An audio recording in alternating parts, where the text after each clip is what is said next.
Hello YouTube friends, this is Fossilsaurus. Don't know if you can tell, but I've pulled the camera in pretty close because what I have is absolutely awesome.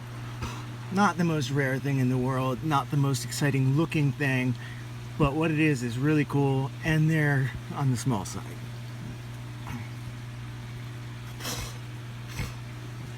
I don't know if you can tell, but these are shark teeth. You can see the tooth there and the tooth there. Now these come from not a shark. It's in the shark family. They're Eugenodonts, which the modern ancestors of which are things called ratfish, ghost sharks, elephant nose sharks. There's one species that has a really weird nose like that.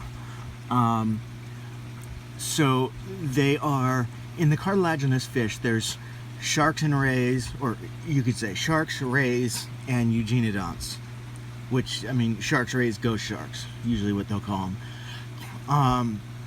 Now they're very weird looking now, but relatively unimpressive. I mean, they are cool looking, like I said, they're very unique looking, but nothing like their ancestors.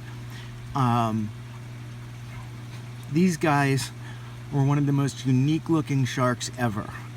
I'm gonna keep calling them sharks just for the sake of ease, but like I said, they're not actually sharks. So remember that they're Eugenodonts. These come from Edestus, which is also called the scissor-tooth shark. It comes from the Carboniferous. They come from coal deposits largely, which is why usually you'll find them black like this, like 99% of the time, because they're, I guess, made out of coal. It's quite a bit part of them. Now their jaws are totally different than everything except for one family, which is even weirder looking than them, which is called the whirl-tooth shark, or helicoprion. Now that is something that I will never be able to have a fossil of. Those are things that are so rare that every single one found is scientific study. I'll never even come across a tooth, and it's not just me, it's no hobbyist will ever come across. There's replicas, and I've thought of getting replicas, and at some point I will, if I can get a replica of a specific individual fossil, and that's how rare they are, is that I can talk about a specific fossil, which people had no idea what this whirl tooth was.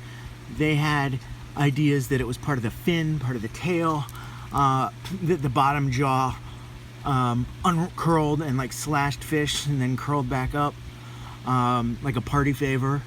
They had no idea.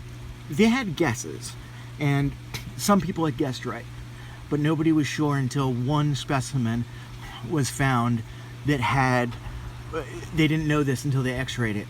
It had cartilage still in place, or the outline. So they could tell, they finally were able to tell exactly how they fit into the shark. And this is the same deal. It's so weird that they had no, I mean, they knew, they had a better idea than they did with the whirl-tooth shark, but even with one or two babies that they found, skulls, they're crushed, and the one that I've seen is from the top, so you don't get a good side view, which is the view you would need in order to really see how these work. But I think it's enough that they have figured it out exactly how it is. They don't know exactly how they look. Like the ends of these stick way out of the mouth, which is crazy looking, but each individual tooth is made with this long cartilage form, and they fit into each other. So this, in cross section, it would be like a V, and the tooth, the more recent tooth, the teeth start from the outside and go inward. The newer teeth would fit in the older teeth in a V, and the oldest teeth would be the ones on the further on the outside, and they could fall out like this with the cartilage part and everything. But they don't know how far that went.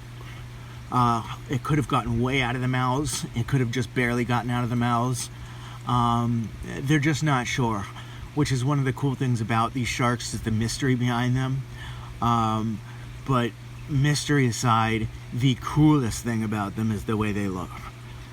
Now, they're cartilage, large fish, so they're not likely to have imprints of the body survive, but there are closely related things that are much smaller that have survived, so they pretty much know what the body looks like. And it's shark-shaped, fusiform.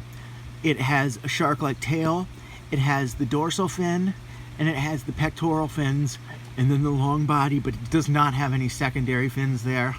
So it looks kind of like a little kid drew it and forgot the extra fins, like a little kid drew a shark and just forgot those details. It just looks like there's something weird about it that you can't put your finger on it, really, like a weird normal shark. Much more like sharks than the current Eugenodonts, by far. I mean, they really just look like sharks. Now, there's 4 different species, and each one of them has, these are both of the same species, each one of them has a slightly different type of jaw. I mean, the type of jaw is the same, but different curvature, and the teeth are different too, to the point where one of them is literally shaped like that, and it has almost recurved shapes. They're like faced forward a little bit, but very thin. Very cool looking compared to, I mean, they're all cool looking, but very unique, and I guess I could say personally I think it's cooler looking.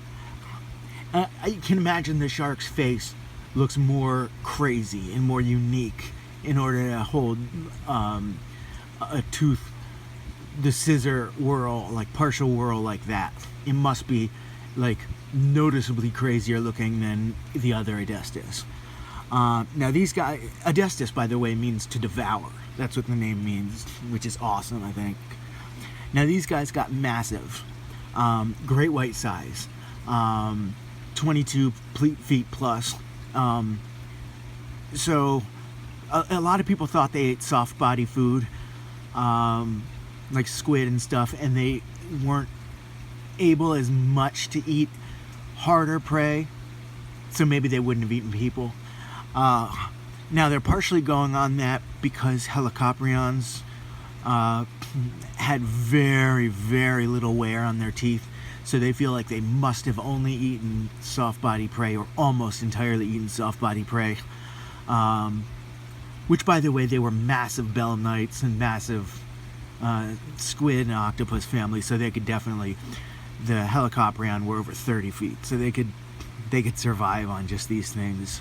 I believe that these teeth are known to have a little bit more wear, so they may have more of a varied diet, but it just seems kind of weird when you look at how crazy the face is. You expect it to be like the most brutal killer ever, and then you find out, oh, they can just eat squid. It's just, I don't know, it's kind of weird.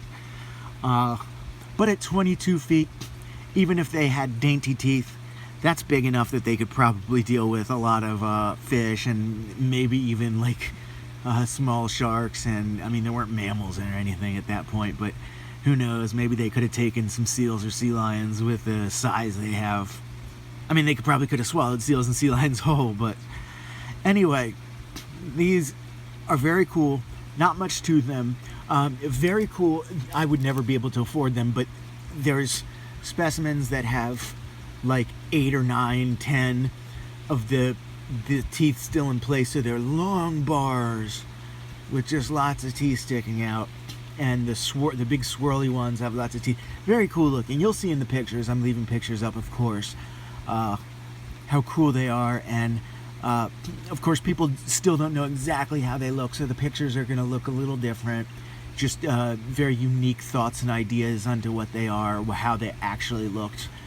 So again, these are not the most impressive looking fossils, but it is an unbelievably impressive animal. I